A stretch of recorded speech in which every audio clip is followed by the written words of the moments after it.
Bacana. E aí, galera? Tudo beleza? Vamos lá. No nosso último encontro sociológico, nós falamos sobre democracia. Tranquilo?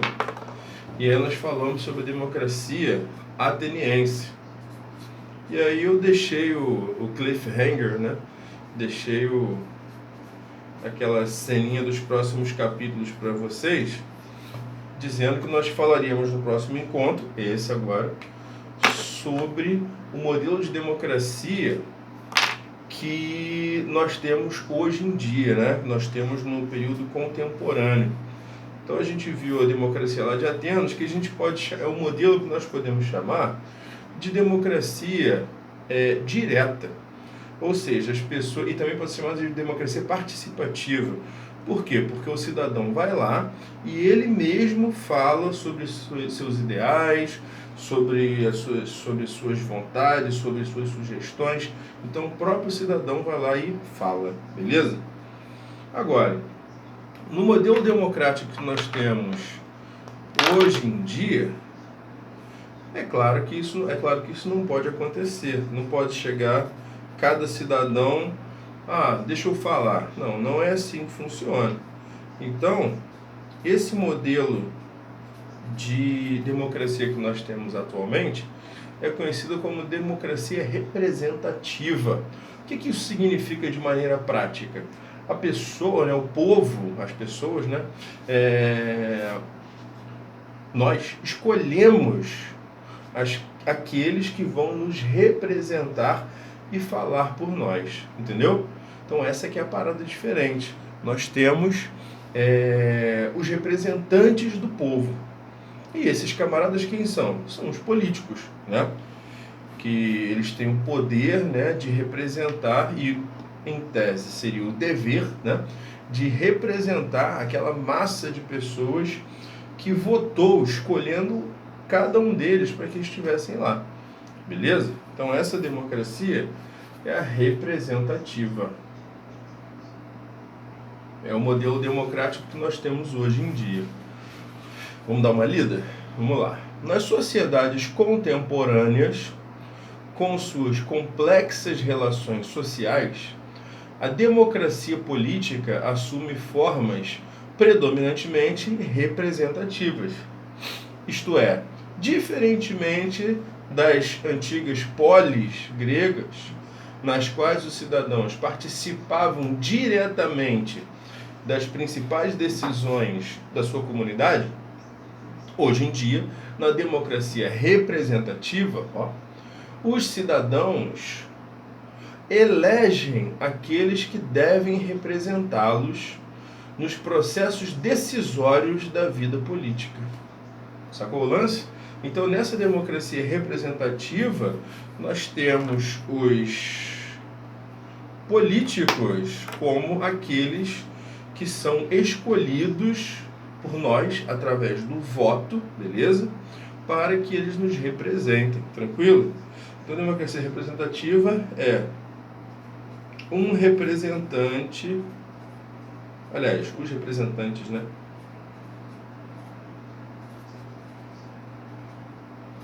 Então, um representante, isso aqui parece virou um M, né? Mas era para ser um N de navio. Um representante eleito, beleza? Então, esse representante vai lá e fala pelas milhares de pessoas que votaram nele, entendeu? Vamos continuar aqui. Contudo, as aspirações democráticas contemporâneas não se restringem ao plano formal, ou seja, os conflitos sociais exprimem mobilizações por uma sociedade profundamente democrática, com suas propostas de redução das desigualdades sociais, de políticas públicas de bem-estar social e de efetiva universalização da cidadania. Enfim, o que esse trechinho que eu acabei de ler quer nos dizer? Não é por isso, não é pelo fato da nossa democracia ser atualmente, falando mais do Brasil agora, né? Não é pelo fato da nossa democracia ser participativa, ser representativa, perdão, que o problema está resolvido, está tudo ok. Não, muito pelo contrário, né? Muito pelo contrário. A sociedade precisa continuar lutando para que essa mesma sociedade se torne um lugar cada vez melhor para se viver, né? No caso do Brasil, por exemplo, nós temos muitos problemas ainda. E como que a democracia resolveria? Como que a democracia participa do processo de solução, de resolução desses problemas? Cara, é muito simples, não simples, né? Se tudo desse certo.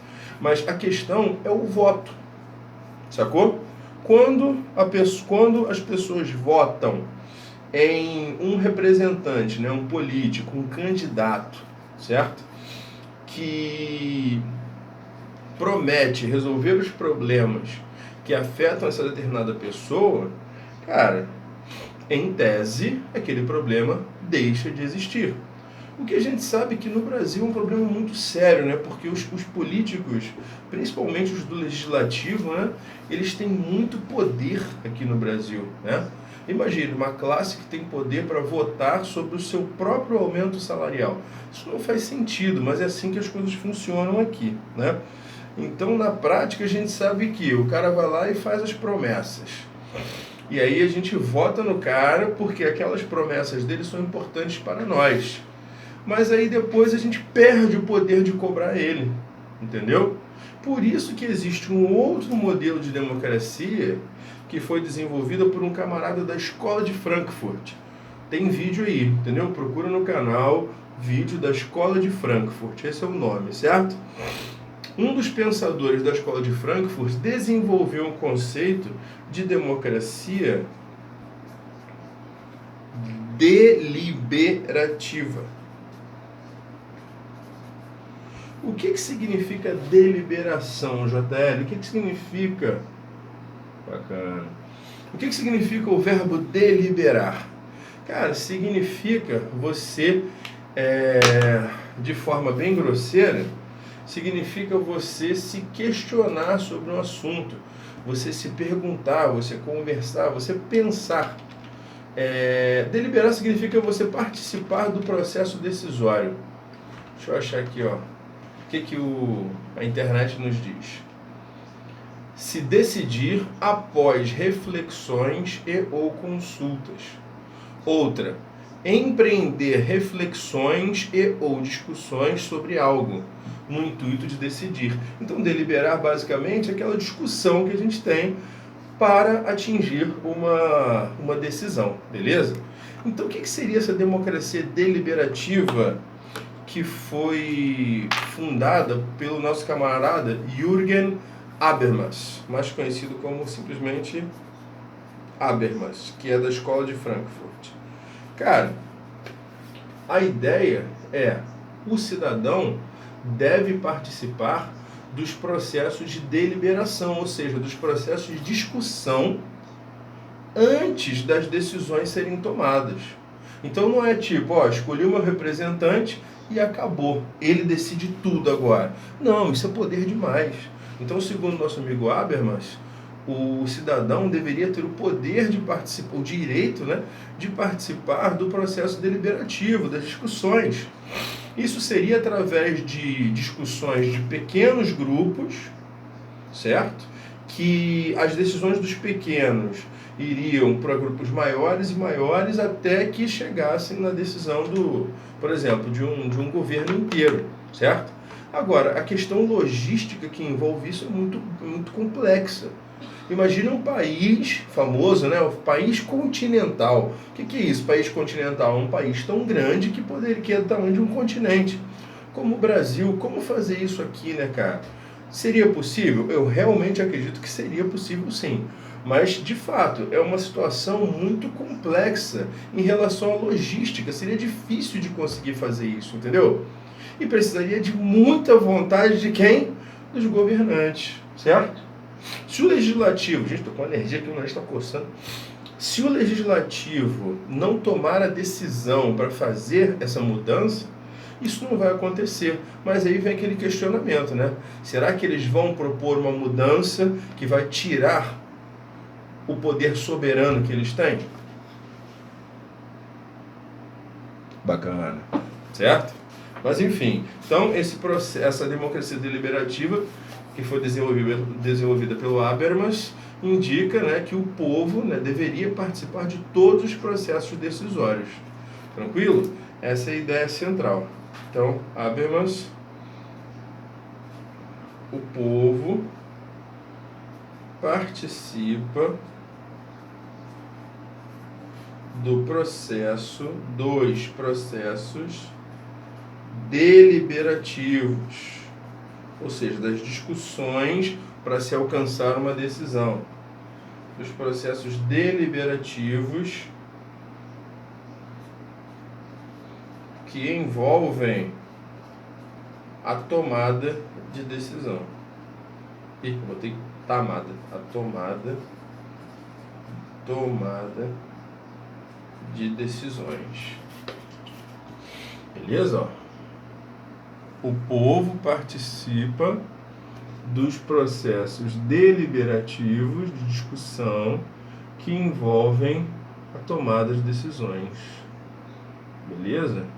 Então, a democracia que nós temos hoje é representativa, beleza. Mas segundo Habermas, dá para dar uma mudada. Aí ficaria o meio do caminho entre a democracia ateniense, participativa, que nós vimos na última aula, e a democracia que nós temos hoje, representativa, certo? Mas aí, como eu já falei, né, no Brasil isso aqui é muito difícil a gente ver, a gente vislumbrar isso aqui se tornando realidade, né? Mas seria uma coisa bacana, né? Seria uma coisa bem bacana. Vamos dar mais uma lidinha aqui só para a gente encerrar bonito? Se liga só.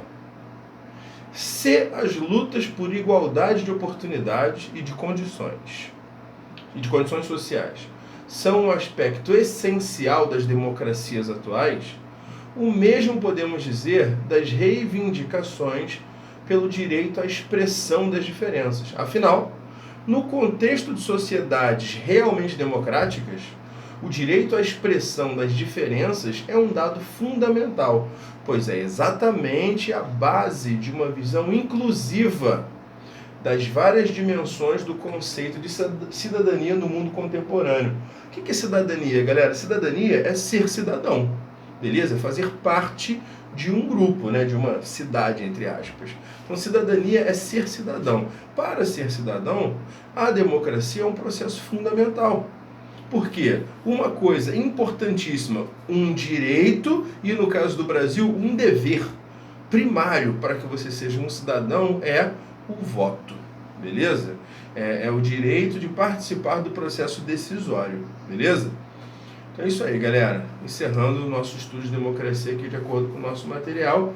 No nosso próximo encontro, nós estudaremos liberdade de expressão, certo?